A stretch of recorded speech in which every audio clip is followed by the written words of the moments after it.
Xenobia Baley, and I'm from Seattle, Washington, originally, and I live in Harlem. I am a fiber artist and a cultural activist. Art to me is like a psychological encyclopedia. I go in and out of what art is depending on who I'm speaking to. So art is it's kind of like a shapeshifter. I make art to stay sane, to be centered and be able to reflect on myself, my psychological state. You know, it's a psychological mapping of where I am, where I'm trying to go, and it's a way of expressing and growing. It's a way of growing. It's almost like going to a gym. You know, I create something, and if it really communicates where I am and where I'm trying to go, it's almost like a muscle that I got.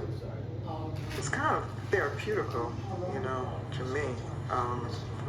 It's a way of identifying or becoming visible and communicating without having to verbally communicate, you know, who I am and what I'm about, and, you know, another language and all like that. It's an exploration. Africa has influenced my work in a very unconscious way. I don't really even think about, you know, trying to do anything with an African aesthetic to it. It just comes out that way. My undergraduate degree is in industrial design for mass production, and I didn't go into that field as a profession because of my strong African aesthetic. I really liked getting into the African mythology. I think that works more for me than the textiles itself, the storytelling and the songs and the fables and everything. Because I think from those, that's where I get my textures and my stories and my philosophy and my direction.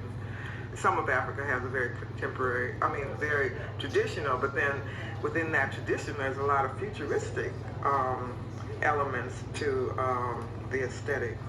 I have something I want to resolve, and that affects the work or the project that I'm working on. It's almost like a talisman or an amulet or magic wand or something like that, or a magic carpet.